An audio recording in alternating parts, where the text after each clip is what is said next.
If you've played any Conan Exiles lately, you've probably been dabbling a little bit with Sorcery. And if you happen to have, you may have reached level 6 by now. Hopefully you've already maxed it out, but if you're newer to the game, it is a bit slower. I have a guide to how to level up quickly if you are interested, linked somewhere, but I digress. This guide today is about CULL in particular. Level 6, like I said, it's not too hard to get there, doesn't cost too much. We'll go into a bit of that later, some of the requirements you need for this spell. But if you're a solo, whether you're in a team, farming in a survival game is fairly important, and sometimes it can take a really long time. On PvP, you need a lot of resources, and crystal for bombs is definitely one of them. You need a lot. I have another video going into all the different locations and a couple of different ways to harvest without sorcery. But if you want to harvest with CULL, there are some pros and cons. And in today's guide, we'll be going over some of those pros and cons, some of the best places to use CULL, where I wouldn't bother using CULL, how to go about using it, etc, etc. Level 6 also allows you, I'm pretty sure, to detect resources, which is pretty vital if you are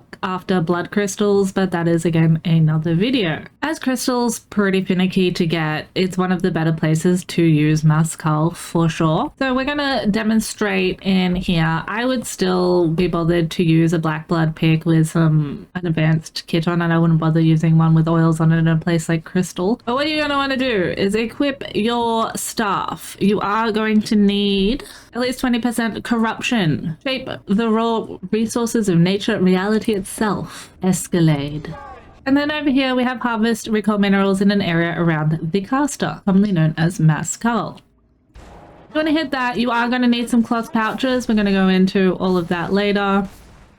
It was a decent chunk. It got what is harvestable. I assume we are now over encumbered because I have a building thing on. But once I enter creative mode or go into god mode, that fixes any issues there. For the sake of recording in the video, see, none of these are harvestable, so it pretty much got everything in this location. And we got almost 14,000 in this room, so I'll be able to go through later and do that with a pick and compare. But compared to amount of time, that was super quick, and you can go smash a whole bunch of different caves. In a cave like Scuttler's Shortcut, just over here, I believe it would be the best place to use it because there's all this stuff that you can't get to because you can no longer climb in this location. So unless you are flying around and able to pick them off the wall, they've made it a little bit harder to get crystal here unless you happen to use CULL. So we're going to go along, do the same thing. You are always going to get more in here than you are going to be able to get without it. I would probably blue screen a bloody server, and we got like 63,000, I think it said. So regardless of whether you would be able to get more with a pick, just because you can get a greater area. Now, keep in mind, it does corrupt you more and more every time you use it. Had to exit creative mode and go attack bursts and spiders. But as you can see, you slowly get more and more corrupt.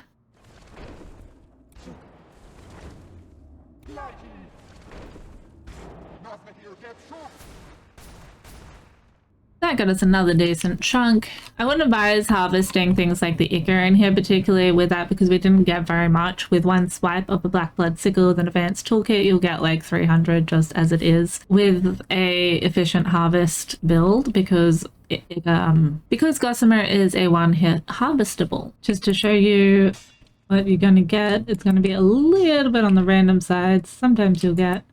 Oh, shut up. You can also harvest the spiders away with a sickle or a pick. If you use a sickle, you get more gossamer. If you use a pick, you'll get more ichor. Well, you won't get any ichor if you use a sickle, and you won't get any gossamer using a pick. That was almost deceiving the way I said it. But yeah, I definitely advise using in certain areas different tools to what you would CULL, but crystal is definitely a CULL place that you would want to use that. Basically strip mine the area. We got over like 200,000 easily. But now you're awfully corrupt and you want to get home without being super corrupt. Or even you need to be a little corrupt in the first place to use CULL. So what you're going to need to do is learn some cooking recipes, have a cooking bench, which we'll go explore in a second, and make some cleansing brews and some corrupting brews. As the names imply, you can drink the corrupting brew to corrupt oneself a little bit, and the cleansing brew to clean yourself quite a substantial bit more than what you can corrupt yourself. They're relatively cheap to craft. If you don't know where to learn the recipes, I have a separate recipe guide on all the cooking and brewing recipes in the Exiled lands. That's linked somewhere. A cooking one is going to give you corrupting brew, and then I think it's like specialist cooking 3 gives you herbalist tea and cleansing brew. You need herbal tea to make cleansing brew, but let's go look at some of that stuff now. But we'll look at some of that stuff in a moment. First, I want to show you some other places where mass cull could be okay, but I would still recommend probably using a pick. But we'll go over some of those pros and cons in those areas too. To get a whole lot of stone very quickly and also iron ore, you can come to God's Claw Passage.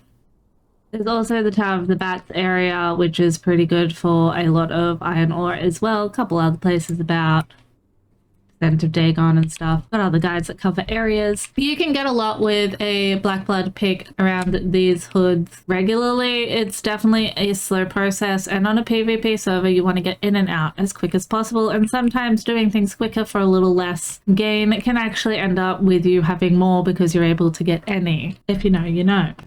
So let's have a go in this little pocket. Obviously the denser together the resources, the better, because it's got a fairly decent range. You see what we've cleared. I could definitely get more out of all of that using a pick for sure. But getting in and out really quickly, you can get that pretty easily. Would I advise using it here as your daily run? Definitely not. If you've got the time and the effort to come with a pick, definitely do that. But to get in and out, like I said, really, really quick. Get that much. Pop out, have a grind hut right there. You can recall your body even with sorcery. Sorcery is great to dabble in for sure. Once you know the cleansing brews and the corrupting brews, it becomes even more accessible. Something like dead trees, again, I wouldn't really bother. I would just use a pick because you can get a substantial amount, but we'll just test and see how much we get with it. On standard, I'd advise just basically get crystal because they're kind of finicky without it, and it just really takes all the hassle out of that situation. If you don't know where we are on the map, we're right near the Black Galleon. I've got a guide coming out relatively soon on that. I've had a couple of issues with audio, as usual. Hopefully they're a lot better now. That video does have some janky audio that I've tried to fix as best as possible, but I didn't want to have to refilm that and this and a whole... Anyway, I digress again. So as you can see, we got piss all bark, and you're really coming here to get a lot of bark. You can use a pickaxe and get some dry wood as well. I usually just use a pick, and considering this is where you come to get the black blood pick, just over on the other side of Voyager's Vigil, it's pretty worth doing that.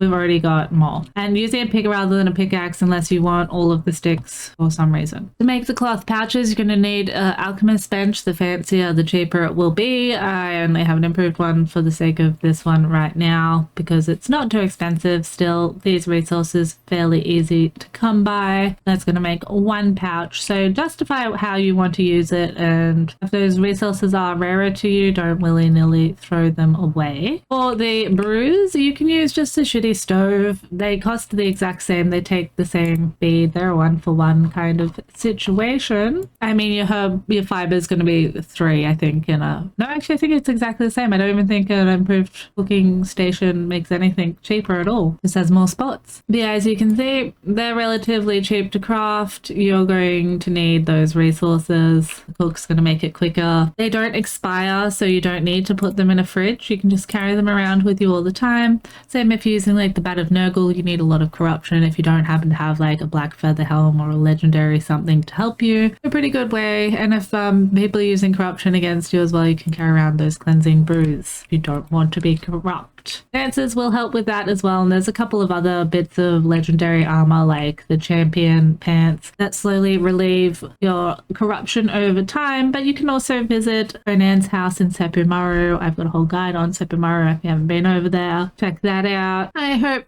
my audio has been a little bit better in this episode. I hope you found it helpful. Go mine all the crystal with mass cull. You still get a little bit more doing it by hand if you can be bothered, but it takes about 50 times takes longer. So yeah, not really worth it. And in places like Scuttler's Shortcut, like I said, you could just get so much more in amount of seconds that it really is worth it. Kill yourself in a little nook, use your circle to summon yourself back. Not that many resources. Yeah, if you found this information informative, do smash that like button and consider subscribing if you're not already subscribed. Until next time, I hope you have an excellent day, evening, night, morning, whatever it may be, wherever you may be. Have a good one.